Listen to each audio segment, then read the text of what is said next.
What's going on, guys? Welcome back to the Goodol'boys YouTube channel. This is my 2014 Kawasaki Brute Force. I know a lot of you guys out there are Hawk 250 fans. If you're not one of my Hawk 250 fans, go down to the description box below, click on that video link, and it'll take you to a whole bunch of Hawk 250 videos. That bike is great. It's a Chinese bike. Normally I ride these Japanese bikes, but it has been a great bike for many, many miles. So now we're going to get into talking about the front brake pads, how to change them on this thing. So as you guys know, I have brake pads, spare parts for the Hawk 250, and it just so happens to be that the front brakes on this 2014 Kawasaki Brute Force 750 are the same exact pads that fit the Hawk 250. So here they are. I'll leave a link to these down in the description box below as well. So we're going to go ahead and put these on this Brute Force. So I'm just going to show you guys one side. It's the same difference on both sides. So first, we're going to come in here. You look at the back side of your caliper, and you have two 14mm bolts that need to come out first. There's a blue head on the bolt right there. Hopefully you can see it, and one here. So before we take those all the way out, we're actually going to break loose. We're actually going to break loose all the hardware. So we have these two pins, which hold the brake pads in. This is another bolt. This is for the slider. We don't need to break this loose. And then just the two 14mm bolts. So let's get to it.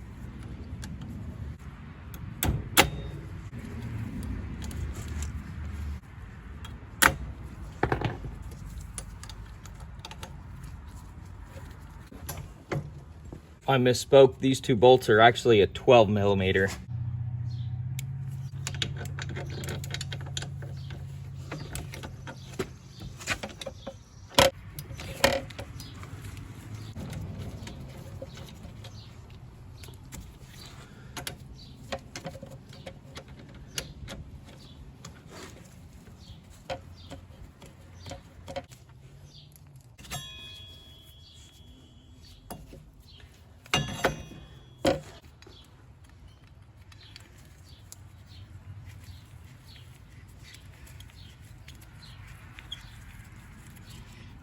So there's always springs inside these calipers to prevent these brake pads from shattering and to kind of hold them in place. So you have to slightly press in on the brake pads as you're pulling out on the pin. So that's one of them, and number two. And then the brake pads just fall out of there. So we want to pay close attention to what's going on here.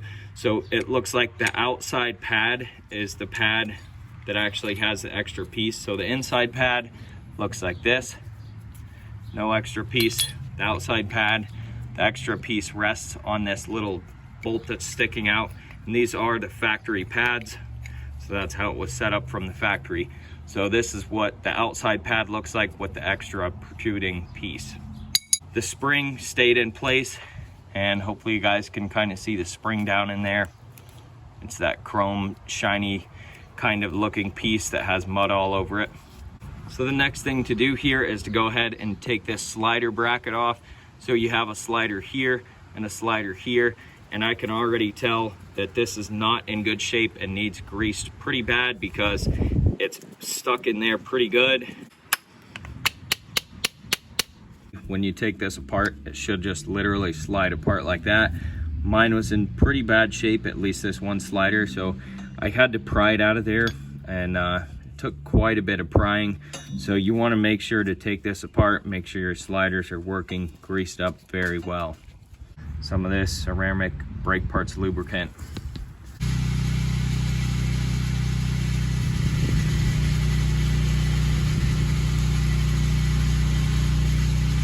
So while we're at it here, I'm going to show you guys how to get the insides of these holes that the sliders go into on the caliper.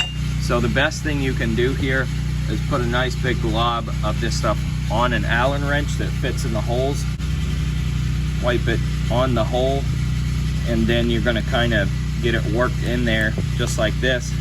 So what you're looking for here are details if you ever get confused on which way to put this back in there.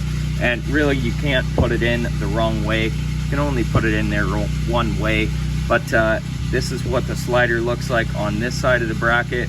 And on the other side of the bracket, you have this bigger slider with this Allen head perch for the brake pad. So looking at the caliper end of things, you have the bleeder right here. You can see the two pistons. Of course, you can see the head of the bolt where the brake line comes in. And then this flat section here lines up with the flat side of the caliper here.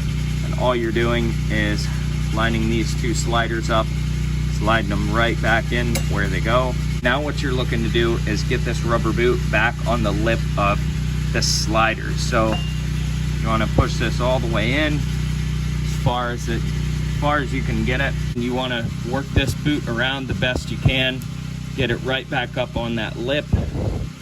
And you can see that boot is on there. Do the same thing for this other end, and it looks like it's already on there as well. Go ahead and wipe any of this excess grease off around these. You're not going to need that. The sliders are taken care of. If you look around these pistons here, you can see just how dirty they are, especially when your brake pads are really bad when you're changing them out. So these pistons come out quite a ways, and you just get dirt and grime on them. So you want to do your best to kind of wipe around these, get the outsides of the pistons clean, because they are going to be going right back into the caliper here. The next step you're going to want to do is go ahead and push these two pistons back into the caliper as far as they can go. You guys can kind of see there, they're pressed back pretty far. So mine are already done. Now, if you guys are looking for an example here, basically you're going to want to take one of your old brake pads, put it in here like this. You can either use your thumbs, which it should be pretty easy, or if you don't have enough strength in your thumbs, you can also get a big C-clamp, put it on here, and close the pistons all the way. And now we're ready for the brake pads. So again, these do go on here a certain way, so make sure you're putting them back on the correct direction. The pad on the outside has this extra piece to it that rides on this little thing that sticks out. You're going to want to go ahead and put this first pad that goes against the pistons in there first. Then you take the pad with the extra part, put it on the bolt, and just kind of rotate it up in there. Make sure it stays up against the back of the caliper here.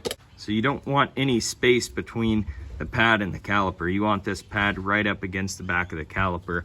The spring up in there holds it over, so you want to get this pad as far over as you can, just like that. You need to go ahead and clean these up. Just going to do a quick wipe down on these. Again, nothing too serious, no real serious corrosion, just mostly teeny tiny bit of surface rust. For these, again, we'll go with our brake grease here. I'm just going to put a thin coat of grease on these, on the sliding part of the pin. Now that this one is greased, I'm going to go ahead and squeeze these pads up into the caliper here. Slide the pin through both pads.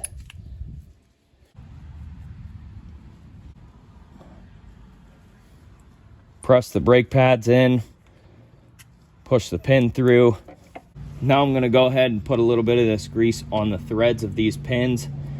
If you guys ever ride in water or do any riding in West Virginia or anywhere that has a little bit of water, over time these will seize up in the caliper. So if you do any kind of riding other than in your yard, you're going to want to put some grease on these. So we'll go ahead and put these pins most of the way in. Now we're going to put the caliper back over the rotor. So we need to spread these pads out as much as possible. So I've already went ahead and cleaned up this rotor. You want to clean all the grease off this rotor if you guys have any grease on the rotor. In this case, I didn't have any grease, but it's good to clean it anyway. So now it's time to put the two 12mm bolts back in that hold the whole caliper assembly on there. So I am going to put some grease on these. Again, if you ride anywhere other than in your front yard, you're going to want to grease these. Just make sure you get them tight enough to where they don't fall out.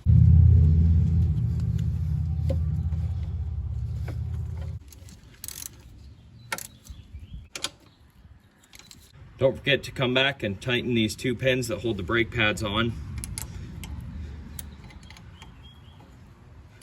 Another little bit of a pro tip that I wanted to talk about here. So when you're doing the brakes, you may as well just change the fluid every time you change the brakes, because the fluid just gets dirty. You get dirt, water, and mud splashing up all over these things, and it's crazy how dirty this gets, not to mention all the wear that happens from constantly pressing the brake. So If we take a look in here, I can guarantee you guys there's a bunch of mud and water and dirty stuff in there. So yeah, you can tell that looks like dirty engine oil. That's not what brake fluid is supposed to look like. So we're also gonna bleed the brakes. I'll give you guys a brief little summary of what that's like. So what's even crazier about this thing having such dirty brake fluid is that we don't have very many miles on this bike. So this is the odometer, 2,321 miles. I just wanted to explain also here that you're not only changing the fluid that you can see in the reservoir up top, but you're also changing the fluid in the calipers themselves. So you not only want to do this on the right side, but also on the left side as well. So let's go through the procedure real quick. So first of all, you're going to have somebody grab the brake, squeeze it, hold it tight. You're going to loosen the bleeder. You're going to see fluid come out. You're going to tighten the bleeder. Then the person up top is going to let the brake free or let it loose so it can return to its resting spot. Now you're going to do this over and over again until you see clean brake fluid coming out of here. One of the tips that you want to make sure you keep track of is to keep this fluid reservoir full. If you let this go empty, you're going to have to rebleed all the air back out of the system again. So that's no fun. So just make sure you keep this topped off as much as you can. Another pro tip for you guys, you want to take these bleeders all the way out. When you do that, go ahead and put some anti-seize on these. And take the bleeder, clean it off with brake parts cleaner. What you're trying to prevent from happening is this bleeder being stuck in your caliper on down the road. So that brake fluid gets in between the threads here when you bleed these, and it actually causes corrosion. So again, just brake parts clean it, take some anti-seize, put it on there real nice and thick, just about like that. You guys can see down in these holes where the screws go in, there's brake fluid down in there. So you don't want that, because what that can do is actually crack the casting. If you put the screw in there, tighten it all the way down, all that hydraulic pressure can crack the housing. So you don't want that. So what we're gonna do is either take a rag or Q-tip, you can dry it out, or what I'm gonna do is put this back in here like so. Now I can take my brake parts cleaner. I have the straw on it. We're gonna shove that down in there. Just do a squirt or two real quick. Now, once the brake parts cleaner has dried out of there, you guys can see kind of what it looks like. It's just an empty hole with no fluid in it. That's exactly what you want. Now we're gonna take our screws for the brake fluid reservoir, spray those off, wipe them off with a rag, put some anti-seize on them. So this is what they look like coated with anti-seize. Again, you cannot have enough anti-seize, especially on these brake parts that see all this corrosive fluid. Tighten them down. And these you don't want to tighten down too much. You just want to get them kind of barely snug. They already have enough problems coming out even with grease on their own. So again, just barely snug them down. So that's it, guys. Full brake job done on the 2014 Kawasaki Brute Force. Of course, that was one side, but again, the other side is exactly the same. So just follow the same steps and you'll be able to do both sides on the front of a 2014 Kawasaki Brute Force 750. That's it for this video, guys. I want to thank you for watching. Don't forget to rate, comment, and subscribe. Check out that description box below. The pads will be linked down there. They're only 12 bucks. I don't see how you can go wrong with them. We'll catch you guys on the next video. Woo!